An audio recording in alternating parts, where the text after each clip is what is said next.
નામના અહીંયા જે અપાયા છે એ નમૂના વિશે જોયું અને જાણ્યું. મજા એ વાતની છે કે આદરણીય ટ્રસ્ટીઓએ આના માટે ખૂબ પ્રયત્નો કર્યા છે અને જયાબેન વગેરે પાસેથી એના ફોટોગ્રાફ્સ મેળવ્યા છે કે જેના કારણે આ નમૂનાઓ કઈ રીતે વપરાતા હશે એનો ખ્યાલ આવે. દાખલા તરીકે જે બારસાખ અને ટોડલિયાની વાત થઈ તો એના ફોટા અહીંયા બારસાખ સાથે મૂકેલા છે.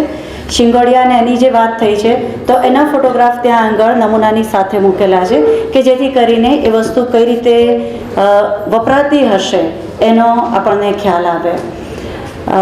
મહેશ કાકાએ આદરણીય જાદવ સાહેબ માટે જે મોમેન્ટો આપ્યો છે તો એક વિનંતી કે જ્યારે આદરણીય શ્રી શ્રેણિકભાઈ અને રાધિકાબેન ઉપસ્થિત છે તેમની સામે જ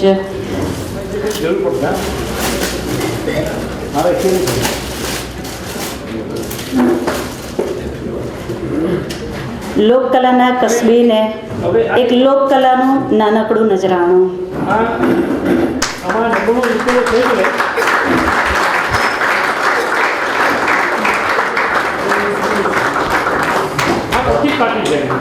લગભગ 15 ફૂટ હશે. 15 ફૂટ જ છે, હશે નહીં.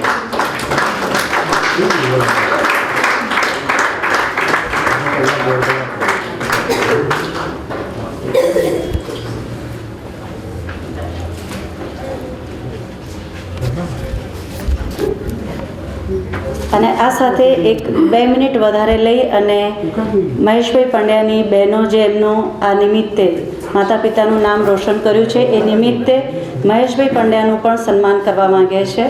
તો મહેશભાઈ પંડ્યાના બહેન પરિવારને વિનંતી કે તેઓ મહેશભાઈનું સન્માન કરે. મહેશભાઈને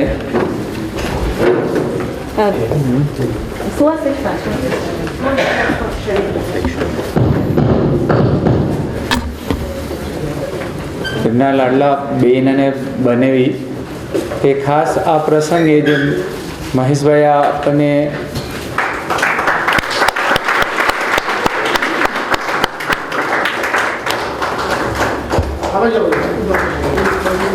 આ પ્રસંગને યાદગાર બનાવવા અને મહેશભાઈનું આ અમૂલ્ય યોગદાન જેમ આટલા જૂના ચાકડા અને આ વસ્તુઓ જે એમને અહીંયા અમૂલ્ય વસ્તુ આપણને આપી છે તો તે પ્રસંગને યાદગાર બનાવવા અને તે પ્રસંગ વર્ષો સુધી જળાઈ રહે એટલા માટે ખાસ ચાંદીની પ્લેટ ઉપર મઢીને તે સુવર્ણ અક્ષરોથી તેમના બેન અને બનેવીઓ તેમને સન્માનપત્ર આપેલું છે. તેમની થોડીક વિગતો જે તેમને લખેલું છે તે આપણે ત્યાં જાણીશું. એમાં જે લખેલું છે એકવાર હું નરેટ કરીશ. સ્નેહી મુરબ્બી શ્રી મહેશભાઈ પંડ્યા, આપ શ્રીએ રુચિપૂર્વક દાયકાઓ જૂની અને ગઈ સદીની બહુમૂલ્ય ઐતિહાસિક અને વૈવિધ્યપૂર્ણ વસ્તુઓ રાજ્ય અને દેશના ખૂણે ખૂણેથી એકત્ર કરેલ છે. 20મી સદીની ઉત્કૃષ્ટ કલા, સંસ્કૃતિ તેમજ વિચારધારાને ઉજાગર કરતું આ અમૂલ્ય સંગ્રહ તે વીતેલા સમયનું આબેહૂબ ચિત્ર નજર સમક્ષ ઊભું કરે છે. આપ શ્રીના યોગદાનની નોંધ રાજ્ય તથા દેશના સમાચાર પત્રો, સામયિકો, રેડિયો તથા ટીવી પર પણ લેવામાં આવી છે. આ ઉપરાંત આપ શ્રી લિમ્કા બુક ઓફ રેકોર્ડ્સના વિક્રમધારક છો. તારીખ 29 ડિસેમ્બર 2013ને રવિવારે અમદાવાદ ખાતેના પ્રખ્યાત લાલભાઈ દલપતભાઈ મ્યુઝિયમ ખાતે ગોપી આનંદ બીટવર્ક કલેક્શન ખુલ્લું મુકાઈ રહ્યું છે ત્યારે આપના અવિરત પ્રયત્નો પર વધુ એક યશકલી ઉમેરાય છે. માતુશ્રી ગોપીબેન તથા પિતાશ્રી દલપતભાઈના ઉપનામ આનંદને જોડી આપના કલેક્શનને ગોપી આનંદ નામ આપે માતા પિતાને એક અલૌકિકતા અર્પણ કરેલી છે. શ્રી મહેશભાઈ, આપ મહા એજ ઈશ રૂપી સૂર્ય ઉષાનો સાથ પામી સપ્ત કિરણોને સુસંસ્કારનું સિંચન કરી માતૃદેવો ભવ પિતૃદેવો ભવની ભાવના સાર્થક કરી છે. આ પ્રસંગે આ સન્માનપત્ર દ્વારા આપના અમૂલ્ય યોગદાન નિમિત્તે અમો હૃદયપૂર્વક બિરદાવીએ છીએ. નીતિન ભગવતીબેન દવે, બિપિનભાઈ દવે, ડૉક્ટર રન્નાયુ પંડ્યા, ઉમેશભાઈ આર પંડ્યા. ઉપર એક શ્લોક લખેલો છે. પ્રદોષે દીપક ચંદ્ર, પ્રભાતે દીપકો રવિ, ત્રૈલોક્ય દીપકો ધર્મો, સુપુત્ર કુલદીપક.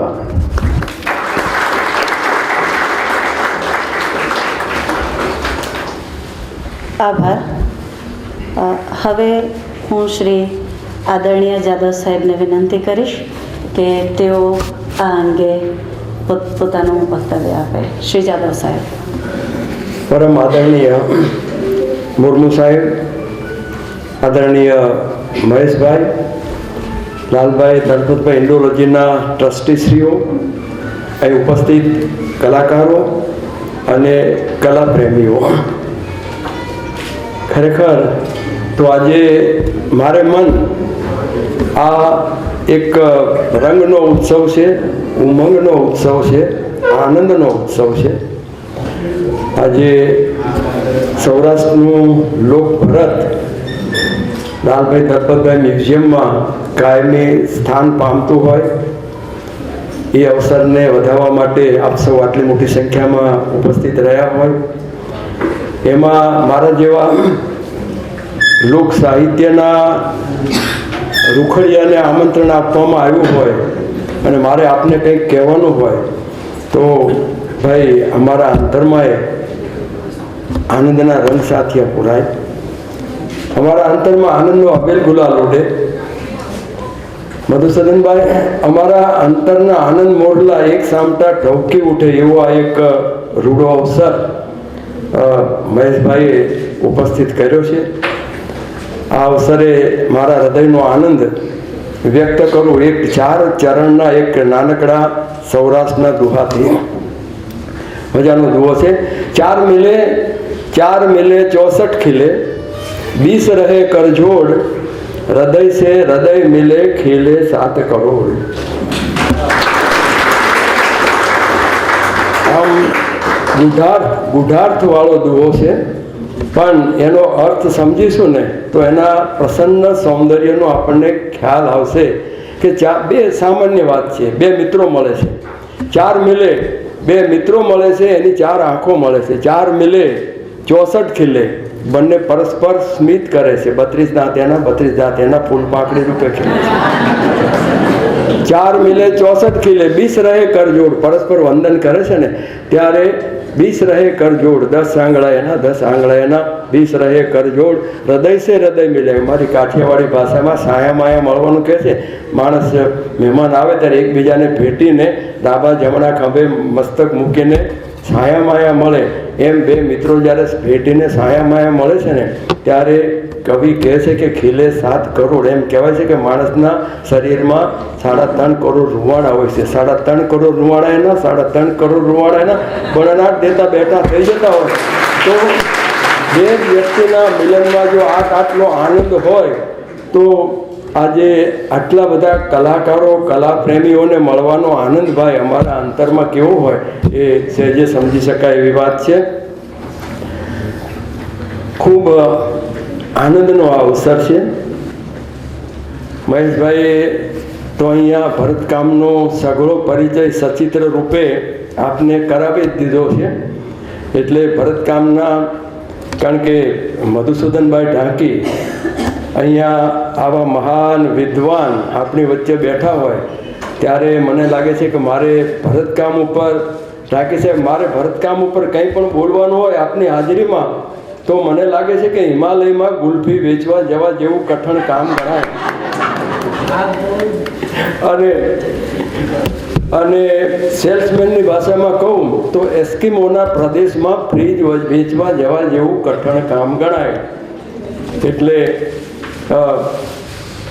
ભરતકામને એના વિશે જે પ્રદેશમાંથી, જે પ્રજામાંથી આ ભરતકામના નમૂના અહીંયા આવ્યા છે એ અમારું કાઠિયાવાડ.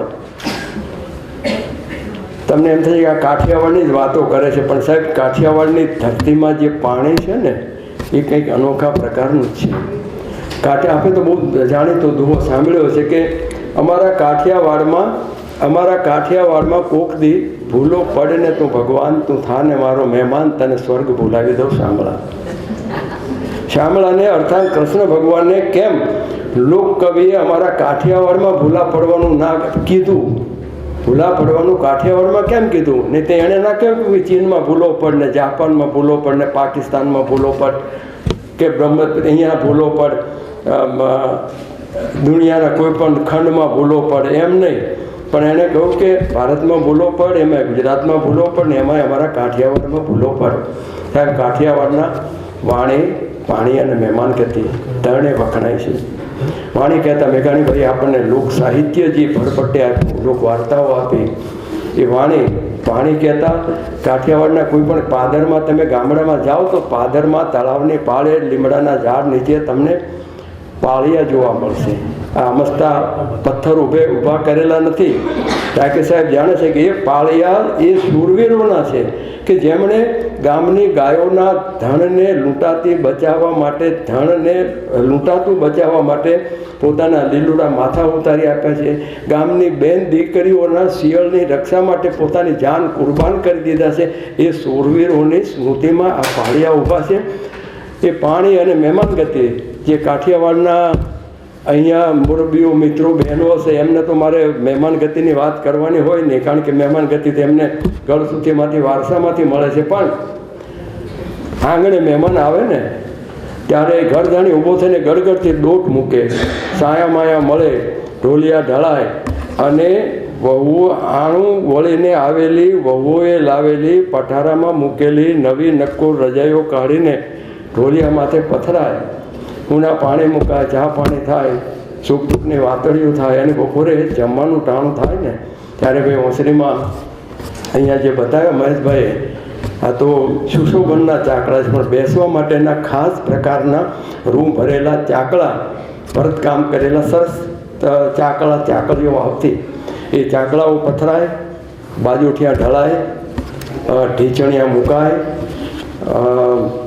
માંજેલા મોં દેખાય એવા માંજેલા પાણી ભરેલા લોટા મુકાય, અહીંયા બધા એ વેંજણા મુકાય, અને પછી ભર્યા ભોજનનો રેશમી રૂમાલીઓ ઢાંકેલો, રૂપાની ઘૂઘરીઓ ઢાંકેલો ભર્યા ભોજનનો થાળ આવે. એમાં જાત જાતના પકવાન તો હોય, એમાં લાડવા હોય કે લાપસી હોય કે જાત જાતના શાક હોય, એની હારે બાજરાનો એક રોટલો હોય. કાઠિયાવાડનું ભોજન બાજરાના રોટલા વગેરે અધૂરું ગણાય. બાજરાનો રોટલો હોય, એની હારે ચીબડાની કાચરી હોય, માખણનો લોંદો હોય, ભરેલા મરચાં હોય કે કેરા હોય, આ બધું હોય. પણ એ અમારો કાઠિયાવાડનો રોટલો કેવો હોય તો એ કવિ કહે છે, અહીંયા આપણા, માફ કરજો, અહીંયા આપણા બહેનો પાટલી ઉપર ઘડીને બનાવે છે એવો રોટલો નહીં. આ રોટલો કાઠિયાવાડનો રોટલો ગાડાના પૈડા જેવો. એક રોટલો, એક ચોથી આપણે કદાચ ના ખાઈ શકીએ. એ રોટલો કેવો તો અમારો કવિ કહે છે કે મંગલપુર ગામનો બાજરો હોય, ધાંગધ્રાના પાણાની ઘંટી હોય, દીધડિયા ગામના કુંભારે બનાવેલી તાવડી હોય, ગોલાસણી ગામની વીડમાંથી વીણી લાવેલા અડાયા છાણા હોય, અને પછી મેરુપરની ગામ છે સુરેન્દ્રનગર પાસે, મેરુપરની રજપૂતાણીએ મધરાતે ઉઠીને પ્રભાતિયાના સૂરે ગાતા ગાતા ગાતા એ બાજરાને દળ્યો હોય, અને પછી વાટકામાં વડાગરું મીઠું ઓગાળીને એ છાપકું પાણી લઈને એનો પીંડો ગળ્યો હોય. એમ કહેવાય છે કે એક પાણીનું શાક અને 7 પાણીનો રોટલો.